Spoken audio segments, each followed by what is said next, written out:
आदाब दोस्तों। अभी मैं जॉन कीट्स की एक नज़म एंडेमियन के ऊपर बात कर रहा था तो मेरे जहन में इसके पस पर्दा जो मैथोलॉजी है वो आ गई। आपने अक्सर ये कोटेशन सुनी होगी, a thing of beauty is joy forever. ये कीट्स की एक बहुत मशहूर कोटेशंस हैं। इसके पीछे कौन सी मैथोलॉजी और किस बुनियाद पे उसने ये नज़म लिखी, आइए सबसे पहले उस मैथोलॉजी को डिस्कस करते हैं, फिर जाके हम नज़म को समझेंगे तो हमें अच्छी तरह से समझ आ जाएगी। यूनान में एक चरवाहा था एंडेमियन के नाम से। एंडेमियन भी इसको कहा जाता है, एंडेमियन भी इसे कहा जाता है। वो अमूमन भेड़ें बकरियां जो उसका रेवड़ था वो चराता था और पहाड़ों पे सो जाता था। एक दिन हुआ ऐसे कि वो एक पहाड़ पे रात को सो रहा था कि इसी दौरान एक सेलीन देवी है, वो चांद की देवी थी। बाज़ यानी क्रिटिक्स कहते हैं मैथोलॉजी में, बाज़ लोग मैथोलॉजी लिखने वाले कहते हैं कि वो चरखा काटती थी, बाज़ कहते थे कि वो चांद को एक जगह से दूसरी जगह ट्रैवल करवाती थी। उसकी जब नज़र पड़ी इसके ऊपर, ये बहुत खूबसूरत था एंडेमियन, तो वो इसकी फ़रेफ्ता हो गई, इसके ऊपर इसकी शैदाई हो गई। जब वो इसकी शैदाई हुई तो उसने अपने ज़ीयस जो गॉड ऑफ गॉड था उससे ये इल्तिजा की कि इसको लाफानी कर दें।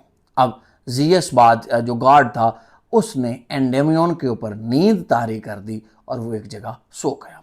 अब सेलीन हर शाम को रात को जब चांद की मूविंग कंडीशन में चांद को लेके एक जगह से दूसरी जगह जा रही होती थी तो वो अमूमन इसके पास ठहर जाती और वो हम सोया रहता। यानी इस तरह वो सारी रात गुजार देती और एंडेमियन को पता ही नहीं था कि कौन इससे मोहब्बत कर रहा है, उसे यही लगता था कि वो सो रहा है। यानी यहाँ ये कहानी ख़त्म हो जाती है। ये मैथोलॉजी अगर हम इसका क्रिटिकल एनालिसिस करें तो ये मोहब्बत की कहानी है।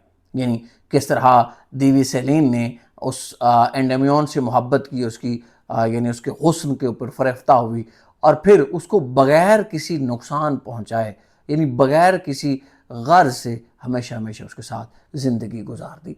दूसरा, लाफानियत कैसा आ रहा है, ये बहुत इम्पॉर्टेंट थीम है। यूनानी ये समझते थे कि जो इंसान सो जाता है उसकी मौत के दिन जो हैं वो ज़्यादा बढ़ जाते हैं, यानी उसकी ज़िंदगी के दिन बढ़ जाते हैं और मौत ताख़ीर से आती है, यानी सोए रहना, कोई काम ना करना।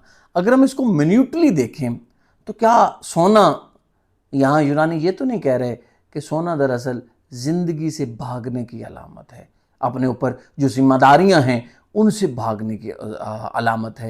यानी हम हकीकत की दुनिया से परे जाके बस ख्वाबों की दुनिया में लेटते हैं और हमें नहीं मालूम हम क्या हैं, कहाँ से आए हैं, क्या कर रहे हैं, हमारे आसपास माहौल में क्या हो रहा है। इन तमाम चीज़ों से हम लोग बेखबर हैं।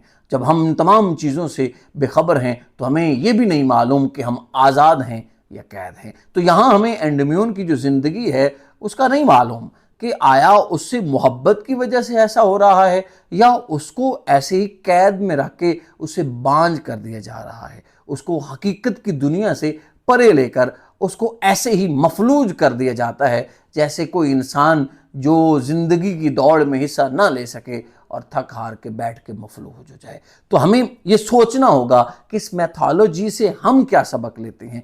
क्या हम भी इस तरह किसी की मोहब्बत की या किसी की मोहब्बत की उस लाफानियत में गुम होकर अपनी हकीकी ज़िंदगी को मुकम्मल तौर पे बर्बाद कर रहे हैं? क्या हमारा डोपामीन इस कदर तो नहीं बढ़ गया कि हम उसी इंसान के उसी की गर्ज के चक्कर में अपना आप बर्बाद करें? अगर हम सेलीन के पॉइंट ऑफ व्यू से देखें तो उसने मोहब्बत हासिल कर ली, लेकिन एंडेमियन के पॉइंट ऑफ व्यू से देखें तो उसकी तो ज़िंदगी बर्बाद हो गई। वो तो यानी आप एक जीता जागता इंसान मुसलसल कैद में है और उसे मालूम भी नहीं कि वो कहाँ है, कब है, किस तरह से है, और वो इस खुश फहमी में भी मुब्तला है कि वो सोया हुआ है। तो हमें इस ख्वाब गफलत से निकलकर हकीकत की दुनिया में, एंडेमियन का अगर हम थीम का एनालिसिस करें तो यही है कि हकीकत की दुनिया में जाके हकीकी ज़िंदगी में क्या हो रहा है उसको देखें और फिर हकीकत में रैशनल पॉइंट ऑफ व्यू से जब ज़िंदगी को देखेंगे तो फिर हमें अपनी ज़िंदगी बिल्कुल एक कैद में नज़र आएगी और फिर इस कैद से छुटकारा पाना ही दरअसल ज़िंदगी है। आदाब।